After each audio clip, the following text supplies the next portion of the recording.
నువ్వు మానవత్వం గురించి మాట్లాడేటప్పుడు వెనకతలు పిక్చర్ వేసుకో. మీ బాబాయ్ హత్య, గొడ్డలిపోటు గురించి ఒక పిక్చర్ వేసుకో. అప్పుడు మానవత్వం గురించి మాట్లాడదు. కానీ వెనకతలు ఇంకో పిక్చర్ వేసుకో. నీ చెల్లి వీధి ఢిల్లీ గల్లీ తిరిగిన పొజిషన్ గుర్తుపెట్టుకో. మానవత్వం గురించి నువ్వు మాట్లాడేటప్పుడు షర్మిల ఈరోజు రోడ్డుకి ఎందుకు మీకు వ్యతిరేకంగా మాట్లాడుతుందో ఒక్కసారి ఆలోచించు. మానవత్వం గురించి ఆలోచించేటప్పుడు నీ తల్లి ఏం చేస్తుందో ఒక్కసారి ఆలోచించు. నువ్వు మానవత్వం గురించి మాట్లాడతావు. మన సెక్యులరిజం ఏమి సెక్యులరిజము? అందుకేనా సార్వభౌమత్వాన్ని గురించి, సెక్యులరిజం గురించి నువ్వు మాట్లాడతావు. ఇదేం దేశం అని మాట్లాడు. అసలు నిజంగా చెప్పాలంటే నిన్న ప్రెస్ మీట్ తర్వాత ఇదేం దేశం, ఇదేం మతం, ఇదేంటి అని మాట్లాడావు. దేశద్రోహం, దేశ బహిష్కరణ కింద నిన్ను బయట పంపించేయాలి.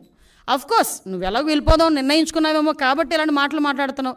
లాస్ట్ 5 సంవత్సరాలు చక్కగా సంపాదించి బయట పెట్టుకున్నావు బయట దేశాల్లో. ఇంకెలాగ ఇక్కడ ఉన్న వాళ్ళు బయటకు వస్తే తన్నేలా ఉన్నారని చెప్పేసి వెళ్ళిపోవడం రెడీ అయినట్టున్నావు. అఫ్కోర్స్ అందువల్ల నువ్వు ఆ మాట మాట్లాడుతున్నావేమో. నిజంగా దేశద్రోహం చట్టం కనుక ఉండుంటే నిన్ను ఆ కేసులో ఈరోజు బుక్ చేసేవాళ్ళని. దేశ బహిష్కరణ అన్నదే నీకు కరెక్ట్. భారతదేశంలో పుట్టి భారతీయుడిగా ఉండి ప్రపంచంలో ఏ దేశం వెళ్ళినా కూడా నేను భారతీయుడినని సగర్వంగా నాకు తలెత్తుకుని తిరిగే ప్రతి భారతీయుడు సిగ్గుపడేటట్టుగా భారతదేశంలో ఉండి అది ఆంధ్రప్రదేశ్ ముఖ్యమంత్రిగా చేసే 5 సంవత్సరాలు ఈరోజు నువ్వు ఇదేం దేశం అని అడుగుతున్నావంటే నిన్ను దేశ బహిష్కరణ కాకుండా ఇంకేం చేయాలి? అది నీ తాలూకా దేశభక్తి. నువ్వు సెక్యులరిజం గురించి మాట్లాడతావు, మానవత్వాల గురించి మాట్లాడతావు. కాబట్టి నేను అడిగేది ఏంటంటే ఇప్పటికైనా మళ్ళీ చెప్తాను, నేను ఎవ్వడూ ఆపట్ల. వెళ్ళు, ఈ రోజుకే వెళ్ళు. నువ్వు ఎప్పుడు వెళ్తానంటావో చెప్పు. మాజీ ముఖ్యమంత్రి హోదాలో, ఎమ్మెల్యే హోదాలో నీకు ఎలాంటి దర్శనం కావాలంటే ఆ దర్శనం ఇస్తావు. అజయ్ కలాం లాంటి వాళ్ళే డిక్లరేషన్ పెట్టేసుకెళ్ళారు. షారుఖ్ ఖాన్ వచ్చారంటే డిక్లరేషన్ పెట్టుకుని వెళ్ళారు. ఇందిరాగాంధీ గారు వచ్చి సోనియా గాంధీ గారు వచ్చి డిక్లరేషన్ మీద సంతకం పెట్టుకుని వెళ్ళారు దర్శనానికి. వాళ్ళందరికీ నమ్మకం ఉండబట్టే వెళ్ళారు. నువ్వు డిక్లరేషన్ మీద సంతకం పెట్టి దేవుడు అంటే నాకు నమ్మకం ఉంది, ఆ దేవుడు అంటే నాకు అపారమైన గౌరవం ఉంది, ఆ దేవుడు తాలూకా గౌరవాన్ని కాపాడుతానని చెప్పి ఒక చిన్న డిక్లరేషన్ మీద సంతకం పెట్టి దర్శనానికి పో. నేను వెనకైతే ఎంతమంది తీసుకెళ్ళి వాళ్ళందరికీ ప్రోటోకాల్ దర్శనం చేపిస్తాం.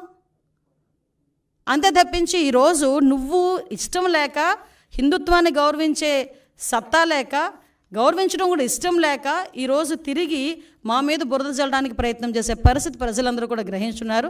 దయచేసి ఇలాంటి వాటి మీద పక్కన పెట్టి నువ్వు ఎప్పుడు వెళ్తానన్నా కూడా మేము చక్కగా మేమందరం వెల్కమ్ చెప్తాము. వెళ్ళి డిక్లరేషన్ మీద ఎనీ టైం డిక్లరేషన్ మీద సంతకం పెట్టి నువ్వు వెళ్ళొచ్చు అని చెప్పి జగన్మోహన్ రెడ్డి గారికి తెలియజేసుకుంటూ ఒకటి మాత్రం చెప్తున్నానండి, మన భారతదేశంలో అన్ని మతాల వాళ్ళని కూడా సమానంగా గౌరవించే పరిస్థితి ప్రతి ఒక్క భారతీయుడికి ఉంటుంది. గౌరవించి తీరాలి. ప్రతి ఒక్క సంప్రదాయాన్ని గౌరవించి తీరాలి. హిందువులోని కూడా చాలా సాంప్రదాయాలు ఉంటాయి, ఆ సాంప్రదాయాలను కూడా మనం గౌరవిస్తాం.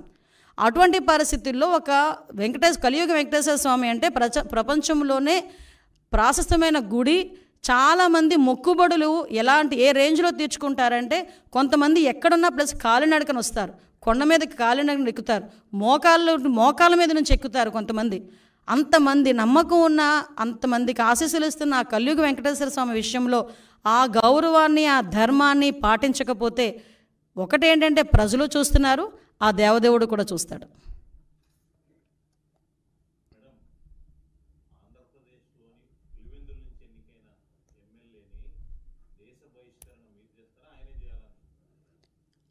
విషయం ఏంటంటే ఆయనకి ఎప్పుడు సెల్ఫ్ గోల్ వేసుకోవడం అలవాటు. ఇలా మాట్లాడి ఆయనే తెచ్చుకున్నాడు దేశ బహిష్కరణ చేయాలి. నేను డిమాండ్ చేస్తున్న దేశ బహిష్కరణ చేయాలి ఇలాంటి వాళ్ళని. ఎందుకంటే ఏ దేశం ఇదేం దేశం అని మాట్లాడతాడండి. అసలు ఏదైనా ఒక దేశభక్తి గీతం వస్తే లేచి నుంచుంటాం అందరం. మన దేశం గురించి మనం చాలా ప్రౌడ్గా ఫీల్ అవుతాం. అటువంటిది ఇదేం దేశం అని మాట్లాడుతున్నాడంటే దేశ బహిష్కరణ. ఈరోజు ప్రజలందరూ కూడా దేశ బహిష్కరణ చేయాలి కంపల్సరీగా అలాంటి వాడిని.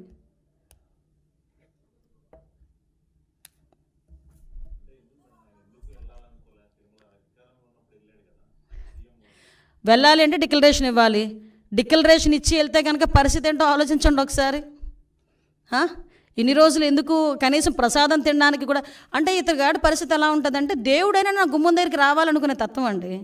అందుకే తాడేపల్లి ఇంటి దగ్గర తీసుకొచ్చి గుళ్ళు కట్టించుకున్నాడు, సెట్టింగ్లు వేసుకున్నాడు. కట్టించుకోవడం కూడా కాదు, సెట్టింగ్లు వేసుకున్నారు. సెట్టింగ్ అంటే అప్పటికప్పుడు ప్రజలకి మీడియాకి చూపించేసి మళ్ళీ సెట్టింగ్ తీసేవచ్చు.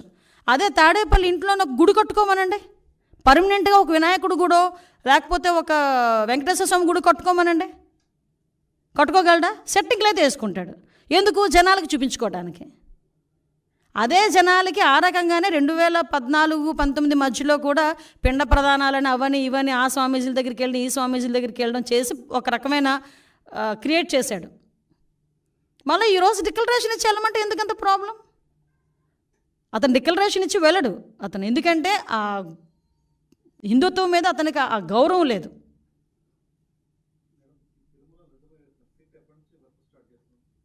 సిట్ రెడీ అయిపోయిందండి, ఆల్రెడీ దర్యాప్తు కూడా స్టార్ట్ అయిందండి. లేదు, ఇంకా ఒకసారి ప్రైమరీ ఇన్వెస్టిగేషన్స్ అవుతున్నాయి కదా, టైం బాండ్ పెట్టుకొని చేస్తాం.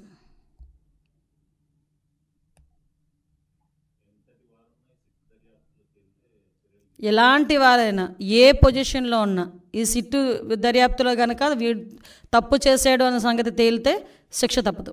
ఎందుకంటే ఇది సెంటిమెంట్తో కూడుకున్న వ్యవహారం, ప్రజల మనోభావాలు, హిందువుల మనోభావాలతో కూడుకున్న వ్యవహారం ఇది. ప్రపంచవ్యాప్తంగా చాలామంది సెలబ్రిటీలు ఏమి జరుగుతుందని ఒక ఉత్కంఠతో చూశారు లాస్ట్ టైం. ఇప్పటికీ కూడా వాళ్ళు అదే భయాందోళనలో వాళ్ళు పెట్టే ట్వీట్లు కానీ ఇవన్నీ కూడా మీరు అబ్జర్వ్ చేయొచ్చు.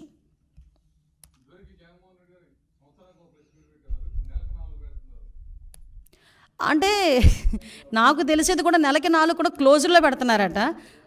అందులో ఆ 4 5 ఏళ్ళకి ఒకటి పెట్టారా?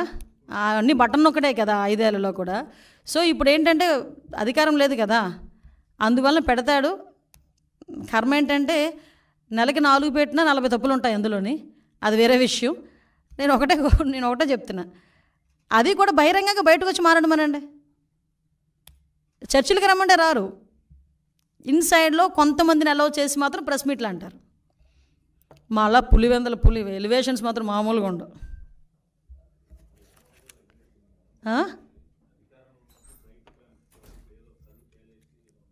సింపతి అబ్బా, సింపతి యాక్టింగ్, అది మామూలు యాక్టర్ కాదు జగన్మోహన్ రెడ్డి.